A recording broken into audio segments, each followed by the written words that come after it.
So you played at the classy Hotel Vernon in Worcester last night, huh? We sure did. What a place. Well, I love the dive bar tours, I mean, those are the best. You got to do that in the early days. You guys are still kind of early, right? Hmm. So how Yeah, was it? it was fun. It was like not what I was expecting at all, but it was awesome. It's Why, similar what to happened? Ralph's in that it's like Yeah. so themed, I guess. Yeah, Worcester's a strange town, but you got to do Wormtown if you want to rock. Yeah, yeah, that's what we think. Did you have any fans there or did you make new fans? Um, yeah, there was a few people who were down. There was uh a guy who was like jumping the whole time. Um, Jumping. yeah, it's like you have a lot of energy, but I I seemed like he was into it. I have not been to Hotel Vernon in a long time, but it's right smack in the middle of Kelly Square, which is a really busy place these days. Do they have a stage in there? There was a stage, yeah. It's pretty small, but it existed. Yeah. Cool. There's a big ship's wheel right behind the stage. It was a cool place. Felt like I was in like a pirate ship. It's And they kind also of have an good. electric chair though, which was really crazy. An electric chair. Yeah. Right when you walk in, it's right to the right. And it's got like the Wow. original like leather straps That's on it pretty neat, too. I guess. Oh my God. So, are you from Massachusetts? I'm from Mass. Yeah. I'm Where did from you grow? Winthrop? hmm Winthrop. Okay. Like, you grew up in Winthrop. When did you start listening to music at an early age? Um, I think I actually started listening to music actively when I was like 12, maybe. It was definitely middle school. Um, Otherwise, before that, it was just like what my parents were playing. Were So they were they were your parents cool? Were they playing cool music? they were, I would say. But yeah, there's a lot of folk, from my mom, and then my dad, he likes folk, he likes country, like old school country and rock. Um, So yeah, a lot of like Steely Dan and Little Feat. And I didn't like it when I was younger, but now I love it. So Which one, Steely Dan or Little Feat? both. You like them both? Wow, Yeah. that's. Did you start playing? Was guitar your first instrument? Um, wow, I actually don't remember. I think so. I took piano lessons around the same time. You Um, know. Guitar was like what I cared about more. You're still obviously really young. What did you was this with the Croaks your first band, or did you have another band? I had a band when I was 15, called Chumhead, and that was actually people that I met in Worcester. So we'd play shows out there in like Central Mass. Um, yeah, we had a lot of songs out actually. I just record in my room, and we probably had like we had like a little EP. We had like 10 songs on Bandcamp. Um, but then I mean it didn't last very long. What kind of music was it? Chumhead. It sounds like it might have been punky to me. It was a little punky. Yeah, it was like punk and singer songwriter y kind of stuff. Punk and singer songwriter. Were you Singer the songwriter but drums. were you writing? Because I know you do. With Haley, you do all the writing now. Were you doing the writing with that band as well? Yeah, Yeah. yeah, I wrote all the songs, and um my friend Amelia wrote all the lyrics at the time. I'm going to um, ask you more about songwriting as we go along because you have a really interesting songs. You guys have really interesting songs. Um, when did you meet Haley? Was it you and Haley that put the band together? Because I know you guys co-write together. yeah, we met in 2017 at Mass Art. um Oh, okay. Yeah. So you went to school there. Mhm. Yeah, we met like a week into the semester. Um, and then we like, I think we wrote our first song together like a month later, and it Did you was just really a weird one. weirder than the ones you have now? Like, oh my God. Uh, Same amount of weird, but like not as like uh conceived, if that makes sense. So did you guys know right away that you were going to be playing together? Did you hit it off immediately? Yeah, I think so. We had a lot of similar music tastes.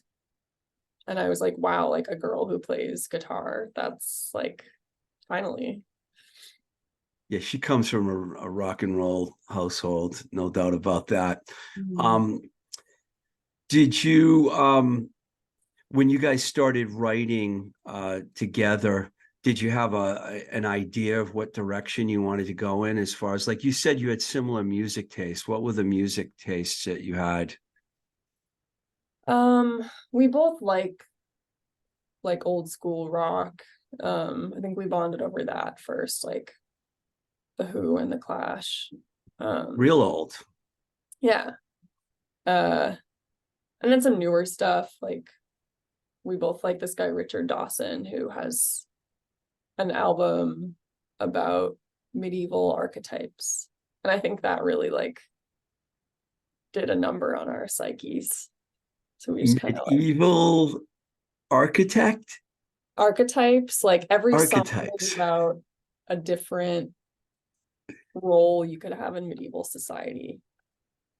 Ah, Um, that kind of explains some of the things about your songs to me. yeah. So this guy influenced you, yeah, because you guys have some really interesting songs.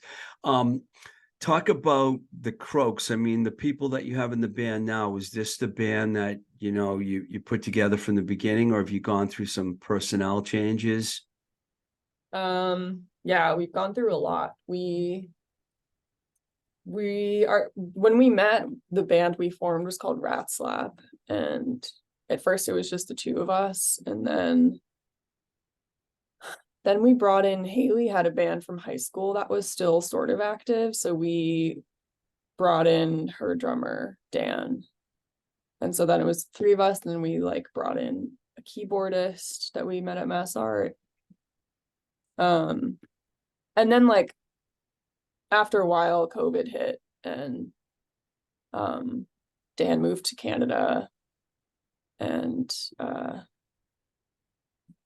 I forget if I don't know what happened to Ryan. I think he just left Mass Art, and we didn't see him as much. But um, yeah, once COVID hit, like that's kind of when the Croaks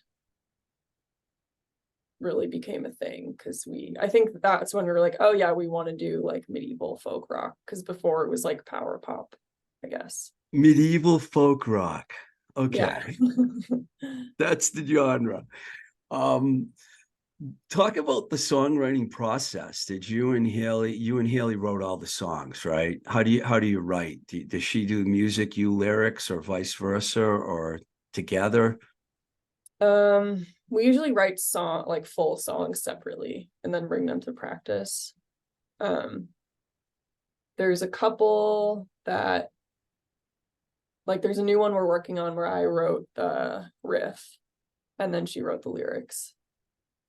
Um, but it's usually we just like come up with songs on our own and then show them to each other, and we always were like, this is sick. So the first song you released in 2020 was The Court Jester. Mm-hmm.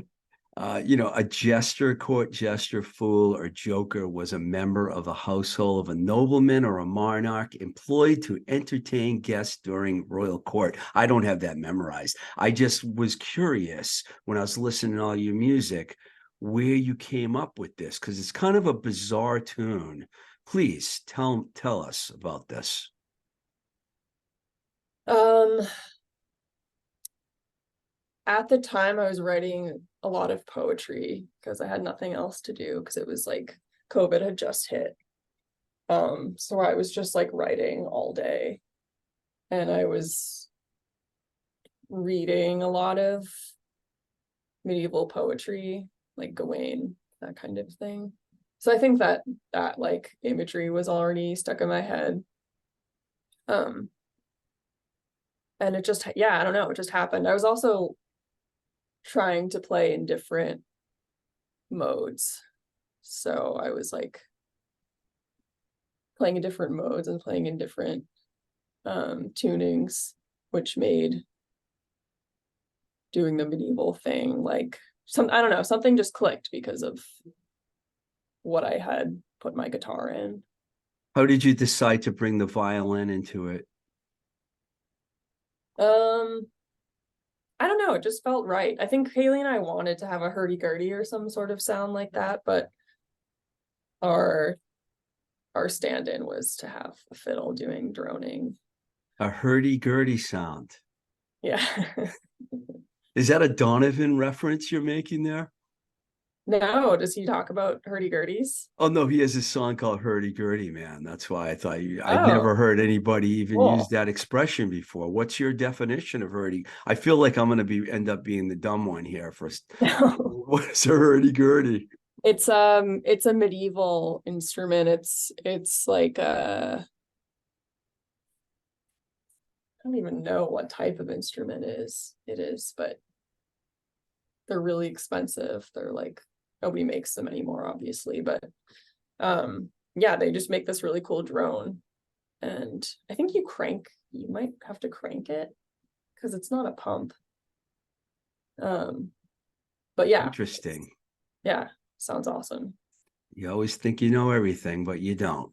I watched the Tiny Desk submission that you guys did. Was that early on that you did that? Because I forgot to look and see when the date was. Is that recent or was that a few years ago? I think that was this spring. It was this year, I'm pretty sure. Do they actually respond to you when you do those submissions? No, we didn't hear See, anything. you didn't hear anything. I No, thaught yours was really clever and cool. I liked it. thank you.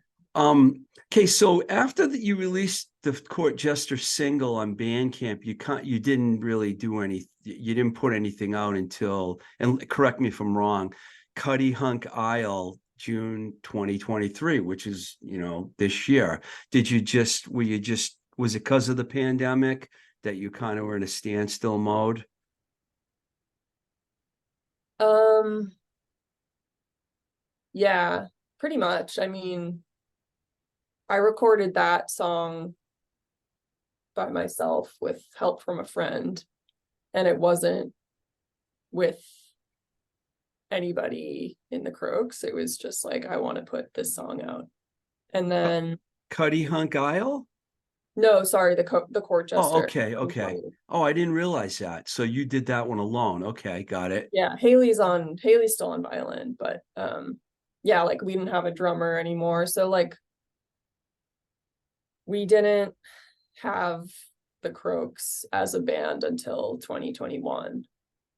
And then that's when we were like, okay, let's like write an album. So we wrote and played around for probably like a year, and then we recorded. So your record was already done when you put the Cuddy Hunk Isle single up on Bandcamp. And for people out there that don't know, Cuddy Hunk is a small island off the coast of Massachusetts, real small, in fact.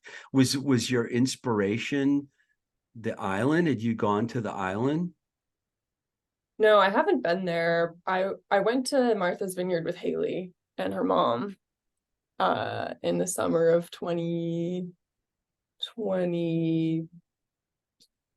2021, maybe. And that's how I like found out about it. I was like, I want to live there. Seems It's awesome. weird. I've been out to Martha's Vineyard, but I didn't know much about Cuddy Hunk Isle. I mean, can you see it from Martha's Vineyard? I don't think so. I think it's too far. Huh. Wow. That really was an interesting song. I mean, so what was you used some really cool instrumentation in that one too. There's a flute in there, I believe, and violins and other instruments. What were you thinking when you recorded that one? And how did you record it actually? We recorded everything ourselves. We did drums and bass live.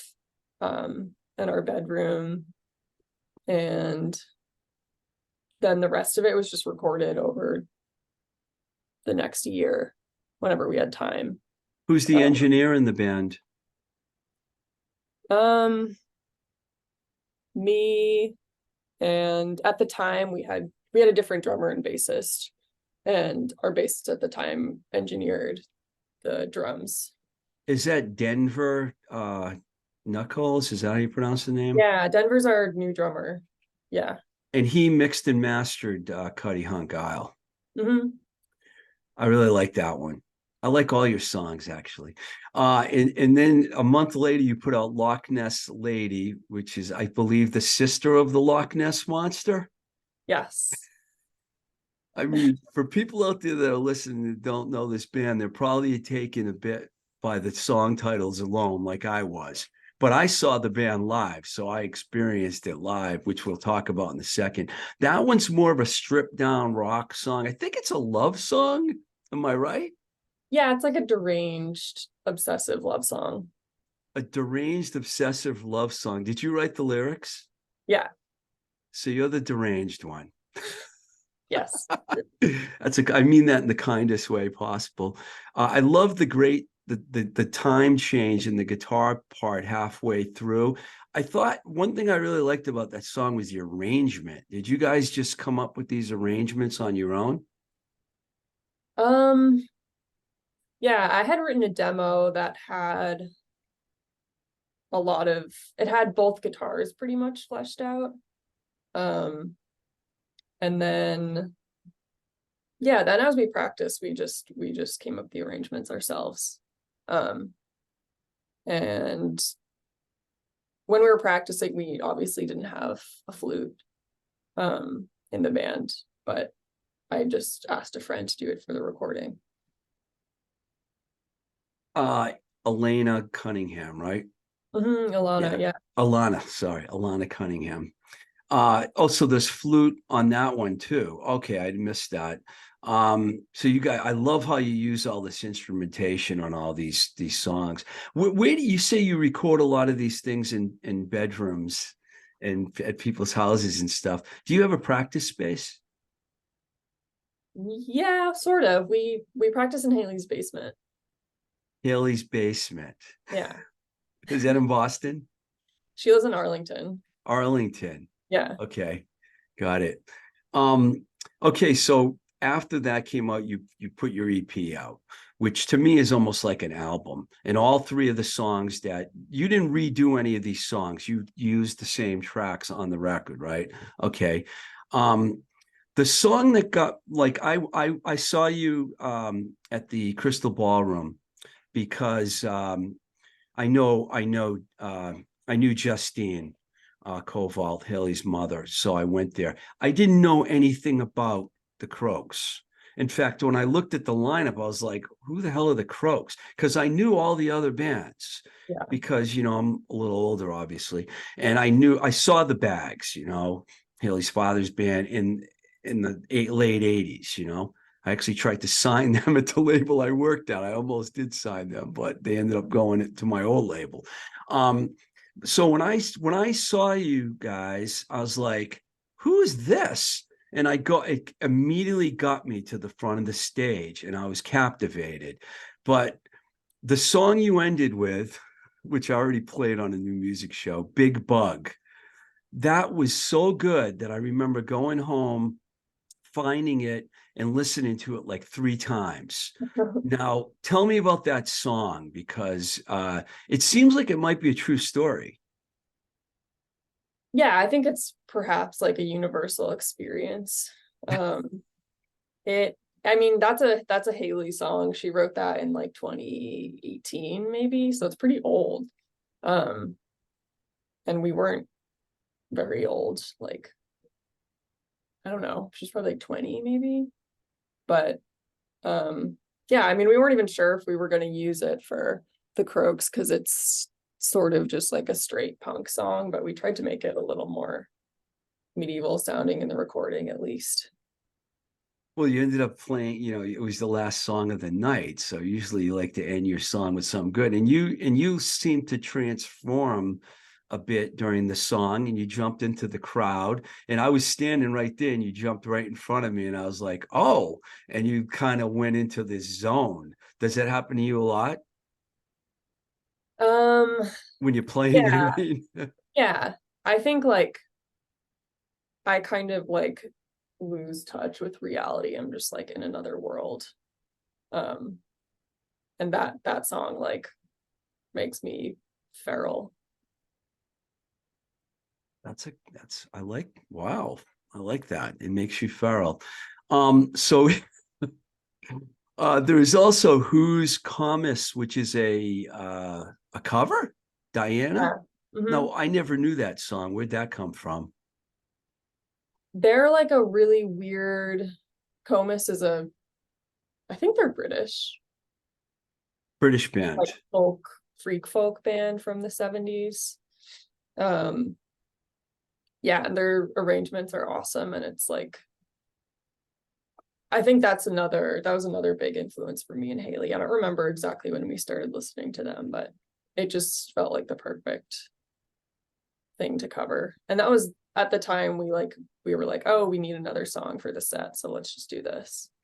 Did you at any point ever think about going into a recording studio and recording? Because Haley knows the people, you know? I mean, or did you just decide, you know what, we want to go all DIY on this one? We sort of considered it. I think it was like we don't want to spend any money.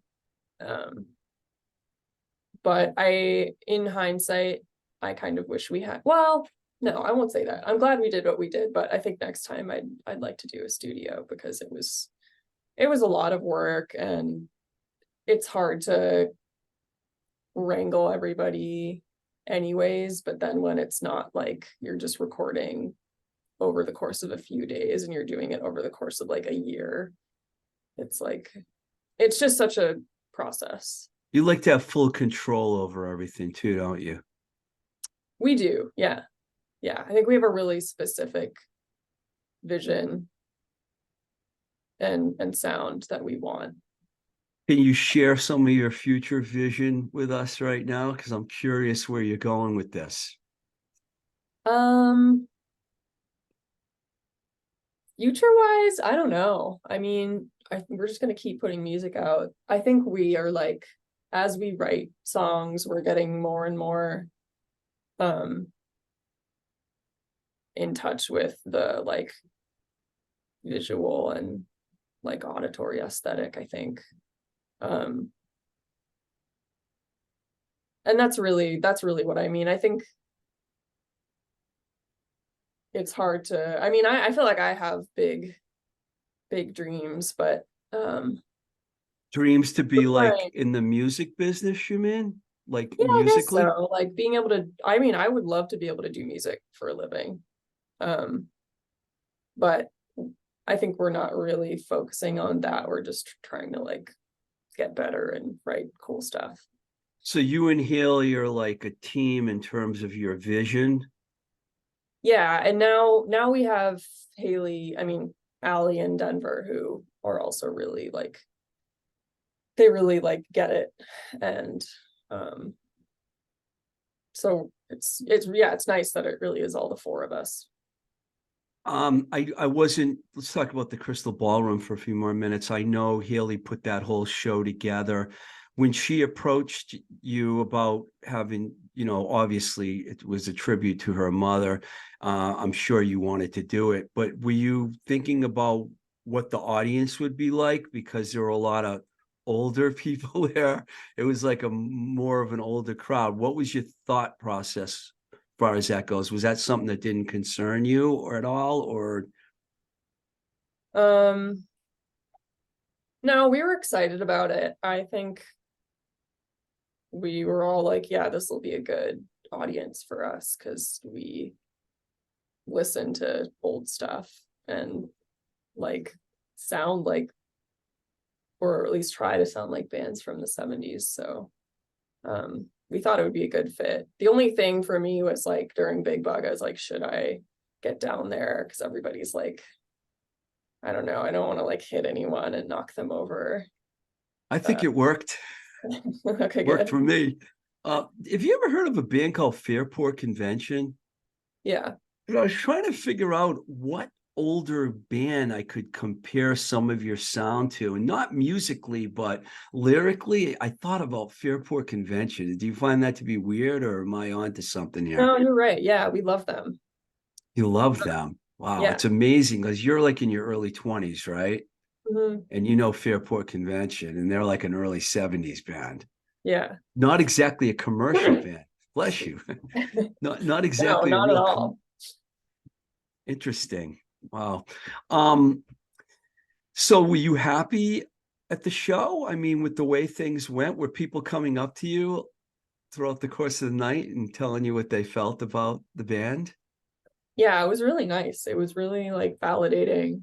And um there were some people who'd seen us before when we first started playing, and they were like, wow, like you guys are so much better now. Um yeah, and we got a lot of compliments about the songs and um about like Denver. People love Denver's drumming, which is like so true because it's awesome. Yeah, Yeah, I mean it was great. you guys really pulled it off. I was really excited. That's why I approached you so quickly. So before I ask you about your upcoming shows, what do you listen to, what are you listening to now? Do you listen to a lot of different kinds of music, or are you just going back to the old stuff? Um, I try to listen to new stuff.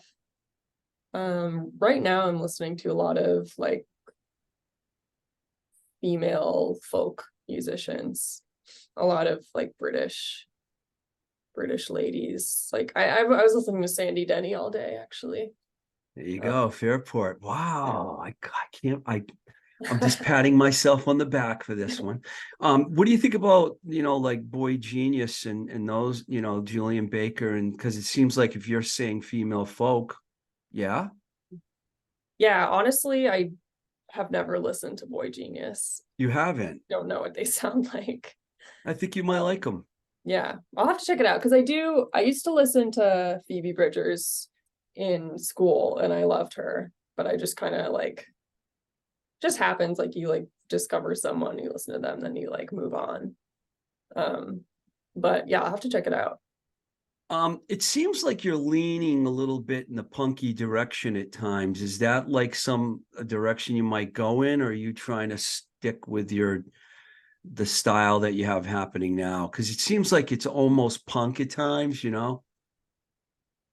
Yeah, I think we're trying to find a good balance of both because we like to go hard at shows. Like it's really fun and we have a full band, so might as well. Because I don't know, like I write a lot of slower, quieter songs on my own, which is nice, but it's not necessarily what I want to do when I like get together with them. Did you roll around the floor last night in Worcester? I crawled around, yeah, I climbed on some tables. That's awesome. So I know you got a bunch of gigs coming up. You want to plug some of your shows? Sure. We have a show in Alston at O'Brien's on the 2nd of November. I think that's the next one. And then after that, we're playing in Brighton on the 11th at a house show. And then we're playing in Lowell on the 18th. Any plans to get in a van and take this on the road at some point? Yeah, we would love to. It's just really hard to get everybody's schedule to line up and like take time off work. But You're all out of school now, right? we are, yeah. So Yeah. you have a job too? Yeah, I have like 3 jobs, 4 jobs. So you're piecing all your jobs together to keep the rock and roll dream going. Is that the plan here? Much, yeah. It's a good plan. I like it. Well, hey, thank you for taking the time to talk to me. I'm really excited to be on the ground level, so to speak, with this band because I think you guys are really good. Thank you so much. Yeah. All right, hopefully I'll come and see you again soon. I'll catch your show Yeah, again. please do. All right. Thanks. Thank you. All right.